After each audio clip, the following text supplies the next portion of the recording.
Welcome to Whispers from the Phylactery. Thank you for joining me today for just a chat. I'm updating the development log for my project, Beneath the Emerald Sea. Working title, because the title I had in mind was taken, which always do a Google search, because that's annoying. I'll have to think of another one. At the moment, we are still in the early stages. I started really working on this in the beginning of January 2026. I'm hoping to have it published by December 2026, which is a bit of a quick timeline, but it's been a project that I've been thinking about for a couple of years now, so I don't think it's going to be too bad. The hardest part's going to be formatting and getting that all done, I think.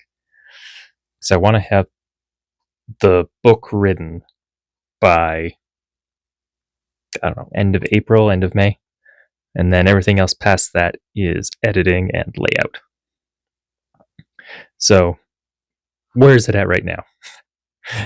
The current state of the project is early development. I have most of the regions plotted out. I have the setting preferred races instead of, well, you can use every race in the core books for Pathfinder D&D. I'm not sure what the module is going to be, or the setting is going to be sort of leaning towards now. I want to do a Pathfinder setting and a D&D setting just because it's more available, and then a system agnostic setting, so you can use it with it whatever you want.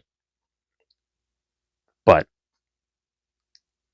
circling back, while you can play any of the core races, some races do fit in more than others. Like, I'm creating the world picturing halflings, dwarves, humans as the predominant races. There are others, of course, but they're more minor. So it's all kind of loosey at the moment. I've got rough notes on everything. I need to start formulating and compiling. It's just how it is. But since last week, since I said I was going to sort of look at finishing, roughing things out, and looking into the requirements for licensing, and this has been a fun time. So if anyone has any suggestions on this or clarification, please put it in the comments. That would be fantastic.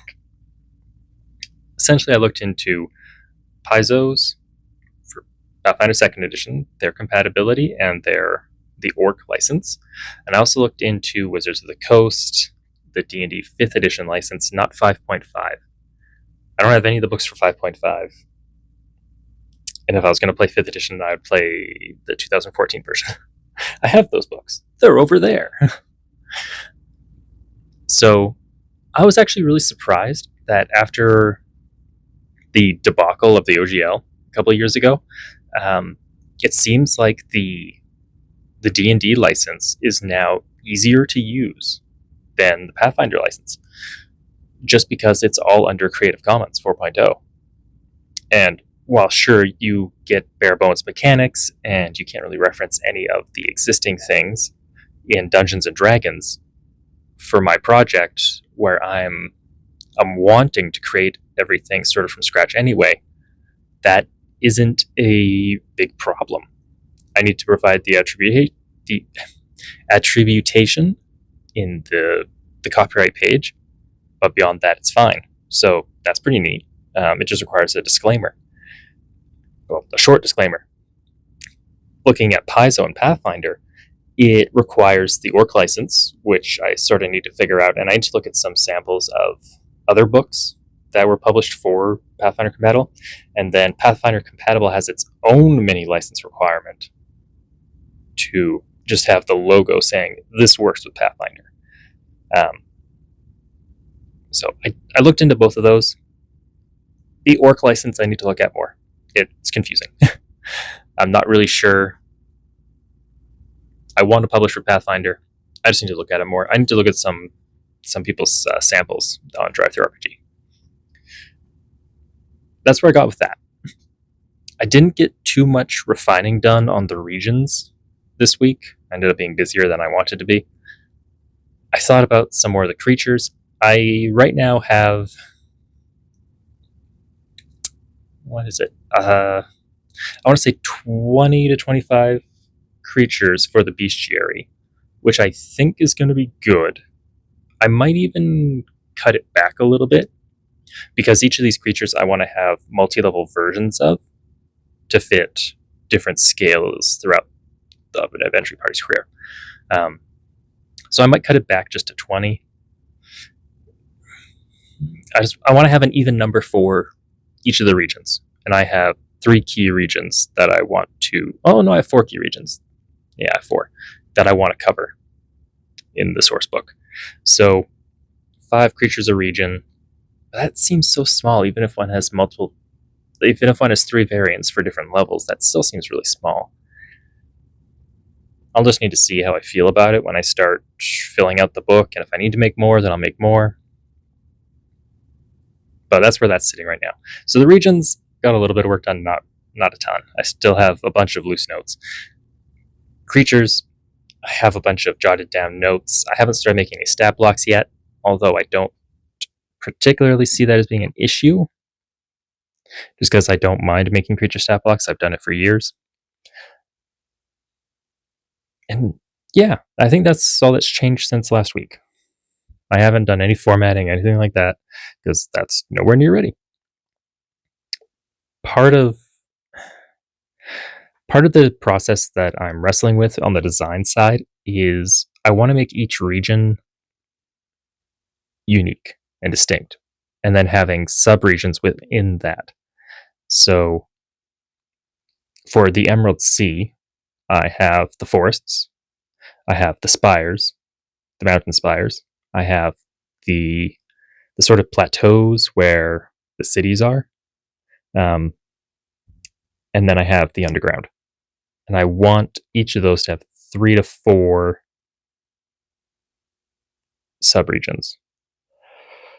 Although I might just combine the mountain spires, with air, just because air travel is going to be part of how the setting is run. So I might combine the spires with the skies.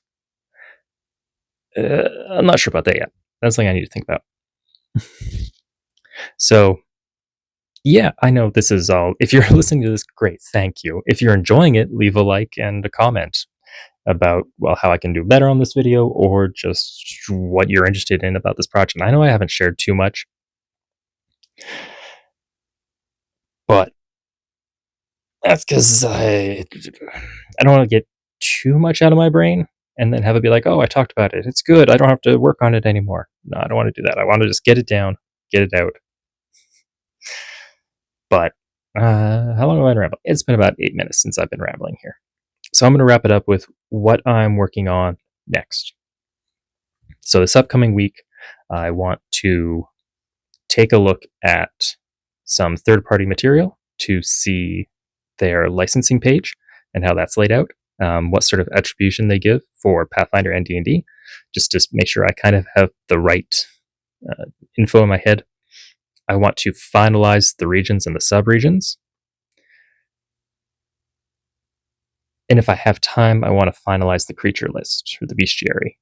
I don't know if I will. So I'll stick with licensing and the regions refinement, and then I'll have to go from there.